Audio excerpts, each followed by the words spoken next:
Sometimes, life may be really odd. I once unintentionally threw a scoop of chocolate ice cream upon someone's clothes when we were at the park. Let's just say that I go by Julie, and awkward situations seem to follow me around. I was savoring my favorite ice cream on a bright day when I stumbled across a man sitting on a bench who was engrossed in his phone. "Oh no, I'm so sorry." As soon as the ice cream hit his leg, I blurted out.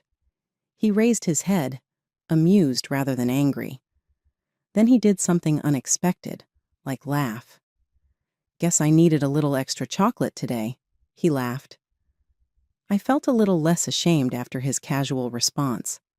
In a hurry, I picked up some napkins to tidy up the mess. I tried to shrug it off. "I promise I'm not usually an ice cream attacker." He grinned and waved his hand. "Sit down, it's okay," he said, gesturing to the chair across from him. "I'm James, and thanks to you, I've got a funny story about how my day got better." I grinned back and took a seat. "I'm Julie, and I guess I owe you an ice cream now."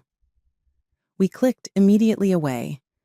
James happened to work in IT, not too far from my home office where I worked on web design projects. We discussed everything from technology to movies, and by the time we were going our separate ways, we had arranged a date for the next weekend. As time went on, our relationship was going really well. That is, until the day I got to meet his mother, Mrs. Charles. Although James had said that she was a little bit traditional, nothing could have prepared me for her presence. She was sitting there with a large astrological book open when I walked into their family's house.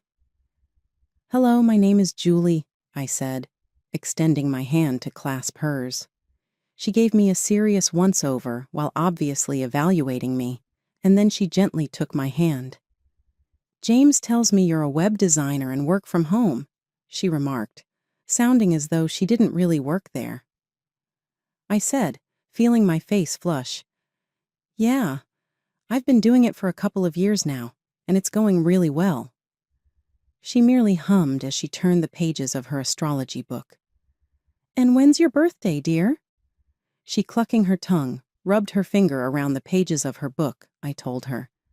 She looked unhappy and remarked, "Oh, that's a tough date. Very challenging and not astrologically compatible with my James." It wasn't easy, but I tried to remain composed. "Well, we're doing just fine so far," I replied. Mrs. Charles grinned, but not in a pleasant way. She was clearly thinking she knew better because of the way she smiled. "Oh dear, we'll see. These things have a tendency of eventually revealing their actual selves." The entire experience was stressful. I could feel her subtle jabs at my history, my work, and even my fashion sense in everything she said. It was clear that she wasn't thinking of me for James. James and I made the decision to be married after 5 years of courting, putting up with her icy demeanor, and generally navigating the ups and downs of life. Yes, it had been 5 years since the incident involving the ice cream, but nothing truly could topple us. James turned to me one lazy Friday when we were watching old comedies on the couch. His eyes were serious, which was unusual for him. He said, "Julie, I've been thinking," and my stomach gave me that strange butterfly-like flip. "What's up?" My heart was beating, but I tried to seem casual as I asked. "I kind of wish we could watch awful movies together for the rest of our lives. Shall we officially declare it now?" It wasn't like him at all. His smile was modest but eager. I chuckled, largely in relief, since this was what I had been dying to have. "Are you asking me to marry you without a ring, James Charles?" "I am," he smiled. "Damn right. But I promise I'll get you a ring that'll make up for this lame proposal."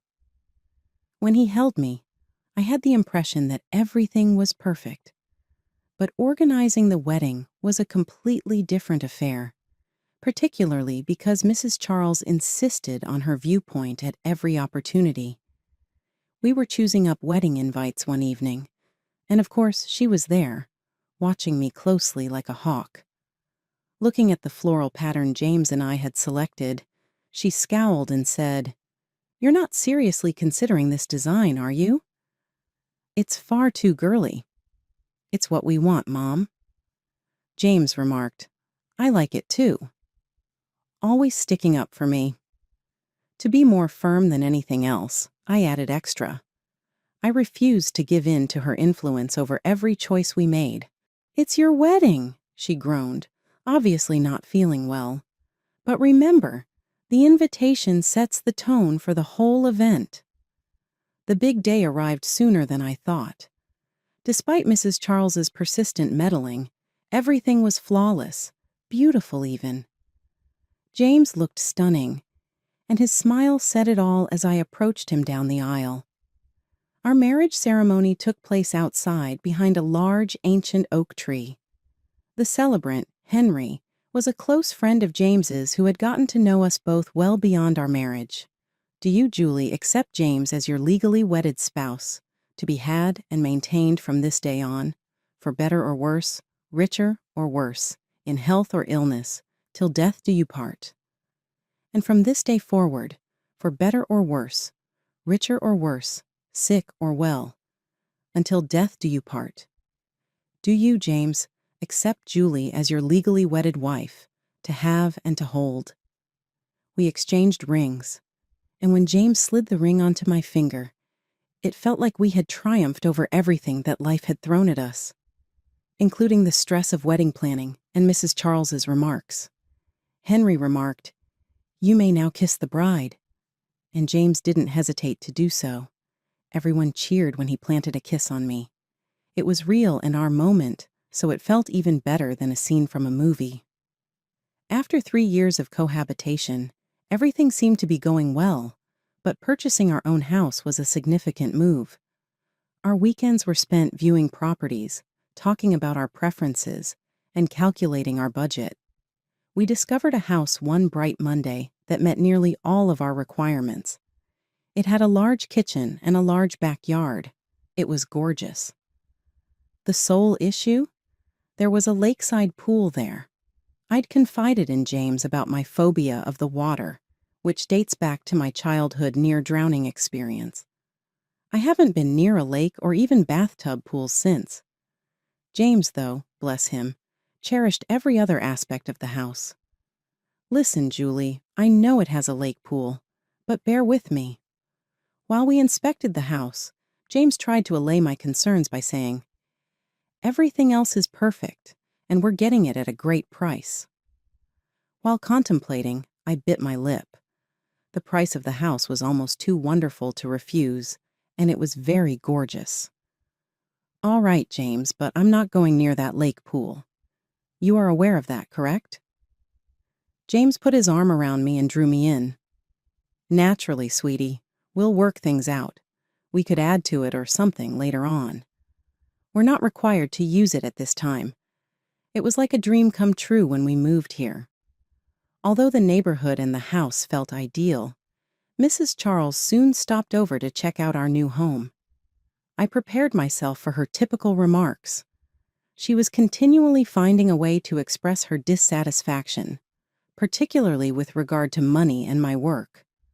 Her lips tight, her gaze taking in every detail, she strolled around our living room. At last, she spoke something, her voice full of uncertainty. "Isn't that a big house? It must have been expensive. Are you certain you can handle the mortgage, James?" James, the ever-calm mediator, attempted to diffuse the situation. "We've got this under control, Mom." Julie and I took turns helping out around the house. "It's not solely my fault," I added, fed up with the notion that James was depending on me. "You're correct, Mrs. Charles. You know that I work too. This place is ours, and my web design job helped us get it. It pays well." She snorted, obviously not buying my story. "Are you spending all day on your computer at home? It doesn't seem like it makes enough money to support a facility like this. Not at all like a real job, more like a pastime." Her visit continued in a whirl of forced smiles and awkward subject shifts. I finally let out a deep breath that I had been holding till she finally departed. James pulled me in with a hard hug. "Julie, ignore her. The reality is known to us. What counts is that we're doing this together." As weeks went by, our new house started to feel like home. I set up my office and it became my safe space. From there, I worked on web design projects that not only paid well, but also showed that I could contribute just as much to our life together. James took care of the yard and kept up with the lake pool, even though I never went near it. Then, one sunny afternoon, the incident happened. Mrs. Charles had decided to drop by, supposedly to bring some of James's old stuff from his childhood. But I knew she had more on her mind. She always had a way of turning a simple gesture into something more critical. We were out in the backyard, making small talk, when her eyes landed on the lake pool. "Julie, I never see you or James in that lake pool. Don't you ever swim?" Her question caught me off guard. I took a deep breath, figuring honesty might stop the conversation from going further. "Actually, I'm afraid of water. I had a bad experience as a kid, almost drowned. I haven't felt comfortable around lake pools or large bodies of water since." Her expression changed from curiosity to something different. I couldn't quite figure out what it meant. Was it disbelief? Disdain? Whatever it was, it didn't feel supportive. "Well, that's just unusual, isn't it? A grown woman afraid of a little water?" she scoffed. I felt my face flush with embarrassment. I tried to laugh it off, but the conversation left me feeling uneasy. Later, I found out it wasn't just an awkward moment. It was the start of rumors. Mrs. Charles, in her usual way, had shared my fear of water with her friends and family. But she had twisted the story. By the time it made its way back to me, the story was that I was mentally unstable because of my phobia. A friend who'd heard the rumor asked me, "Julie, is it true what they're saying? That you're too scared to even look at your own lake pool?" I felt hurt and betrayed, so I talked to James about it. He was just as surprised. "She said that? That's it. I'm talking to her. This has to stop." James confronted his mother and things exploded. He made it clear her behavior was out of line, but instead of backing down, Mrs. Charles got even worse. She started accusing me of manipulating James and trying to keep him away from her. One afternoon, she called me directly, her voice sharp and accusing. "You're just trying to keep me out of the house. What are you hiding, Julie? Meeting someone else while my son's at work?" Her words were like poison, meant to hurt me. I was stunned. "Mrs. Charles, that's ridiculous. I would never cheat on James. You know that." But she wouldn't listen. "Oh, I know your type. You think you're clever, but I know what's going on." I told James about the call, and he was just as shocked. "She said that? That's insane, Julie. You know it's not true, and I know it's not true," he said, trying to laugh it off. But I was shaken. The fact that his own mother would go so far to make me look bad was disturbing. James agreed, and we decided it was time to set some boundaries. After that, Mrs. Charles's visits became less frequent, and when she did come over, James made sure to be there so he could step in if needed. Things started to settle down, but a few weeks after the big blow-up with her, I began noticing small things that seemed off. Little things that wouldn't mean much to anyone else, but to me, they felt like signs. It started with the feeling of being watched at first. I thought I was just imagining it when I was at the grocery store picking out vegetables. I got this strange feeling like someone was staring at me.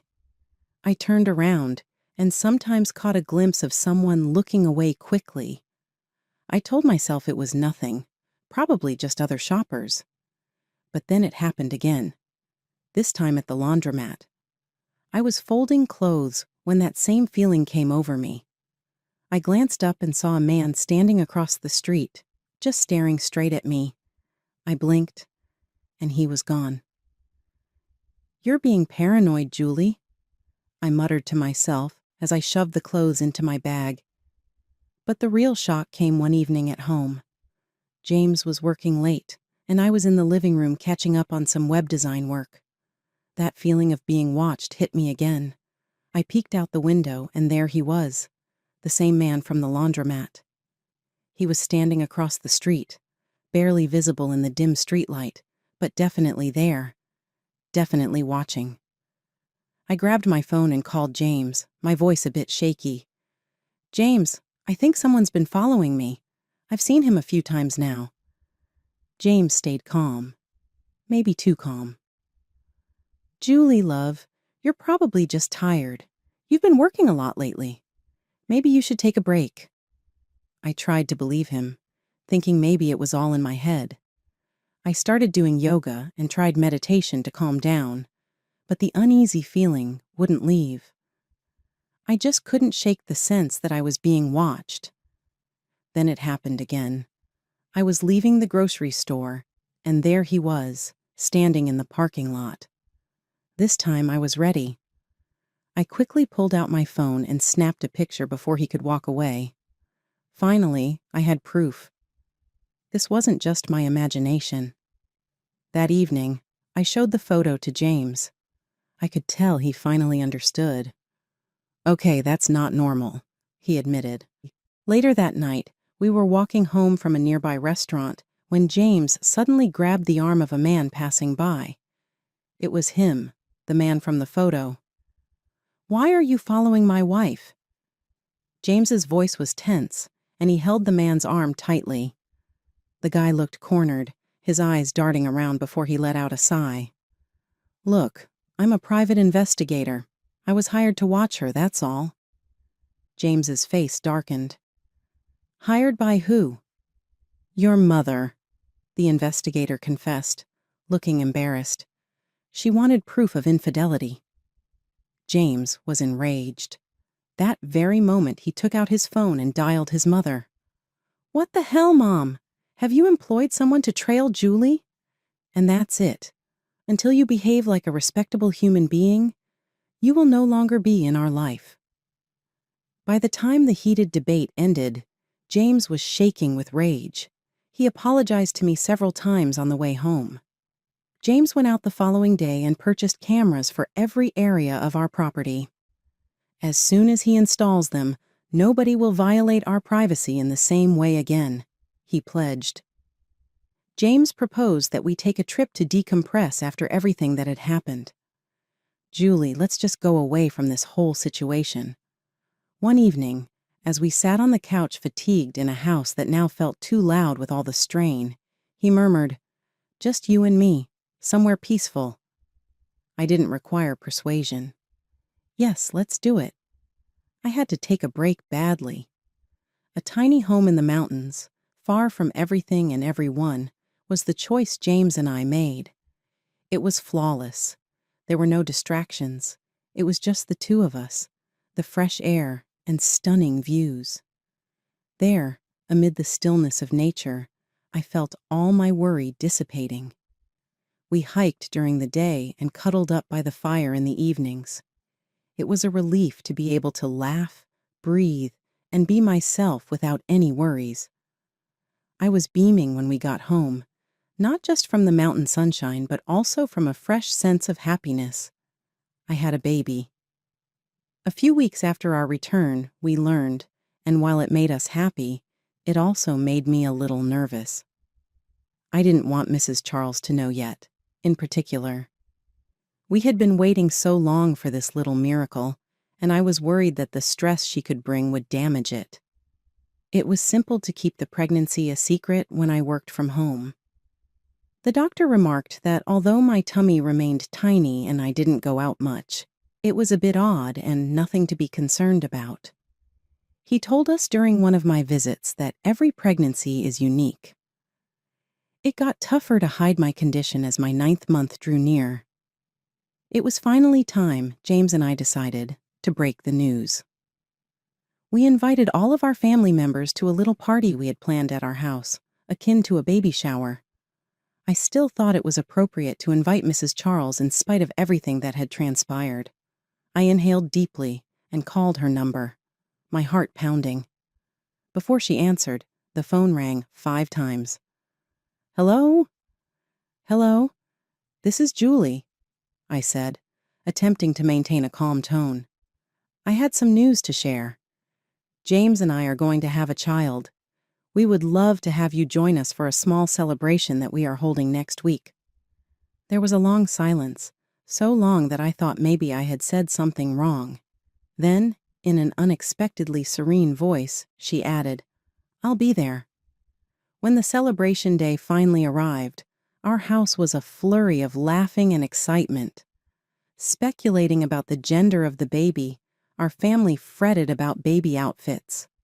I interacted with the guests while feeling our baby's soft kicks with my palm, frequently resting on my tiny tummy. Everything was good until the arrival of Mrs. Charles, my worst nightmare. She remained quiet much of the afternoon, muttering to anybody who would listen that my pregnancy wasn't real. "Observe her," she remarked sarcastically. "She's barely visible and 9 months pregnant. She's fabricating this whole thing to trick my son and steal his money." Fortunately, there was little impact from her remarks.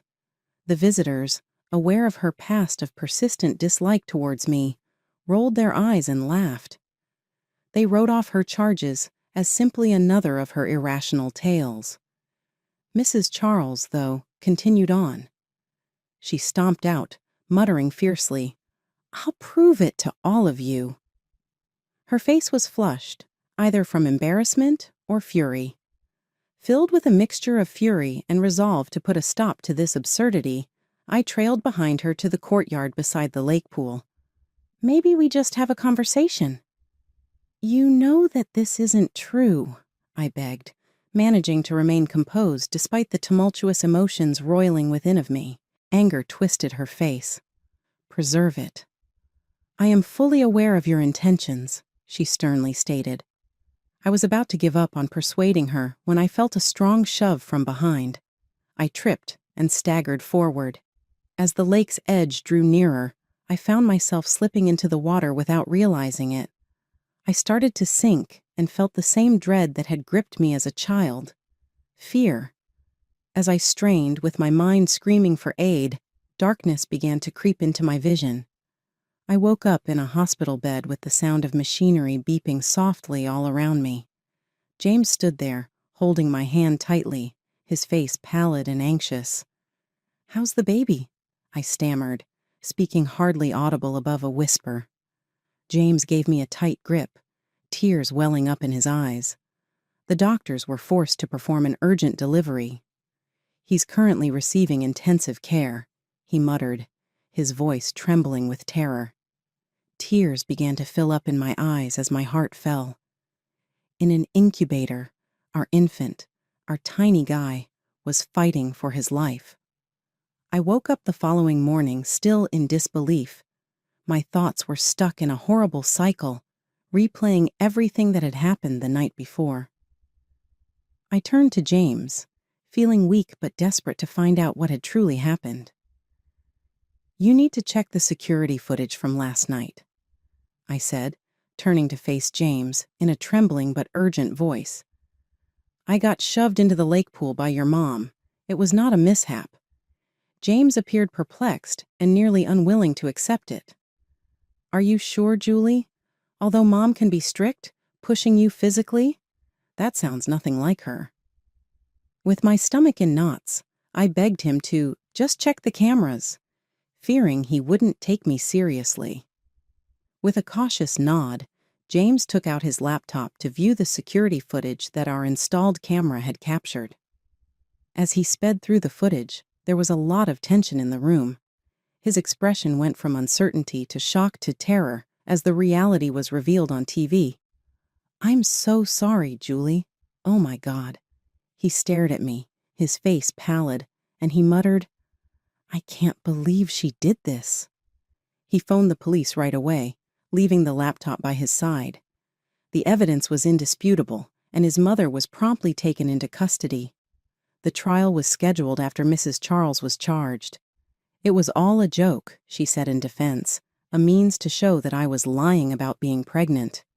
She said she believed my tummy was a fake, and that when I entered the water, it would fall off, making my lie obvious to everyone. The witness accounts and the footage, however, painted a different picture. The jurors rejected her explanation of a mishandled practical joke. She was found guilty of reckless endangerment and assault. She received a 2-year prison sentence from the court, who delivered a harsh ruling.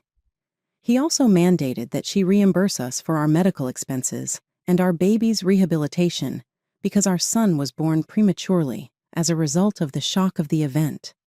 Mrs. Charles was forced to liquidate her home in order to pay the fines and compensation. The strain on us was enormous as our kid battled through his early months, receiving numerous medical procedures and therapy to catch up in his development. There were therapy sessions, hospital visits, and nonstop anxiety every day. But with constant attention and medical assistance, our young boy eventually started to flourish. I got closer to James through it all. Our relationship was only made stronger by the difficulties we encountered, and we experienced unanticipated growth in our love for our kid and each other. In order to ensure the safety of our family, I made a crucial choice as Mrs. Charles's release date approached. I was successful in getting a restraining order against her. She was prohibited from communicating in any way with us, particularly with our son. Though not an easy choice, it was one that had to be made. The most crucial thing in our lives was keeping our child safe, and we couldn't take any more chances with our well-being. One night, when we had put our son to bed, James gave me a kind grin. "You know, I feel fortunate in spite of everything. We have him, we have each other, and we have the future." Not only did it mark the close of a trying chapter in our lives, but it also signaled the beginning of a happy, healing, and hopeful one.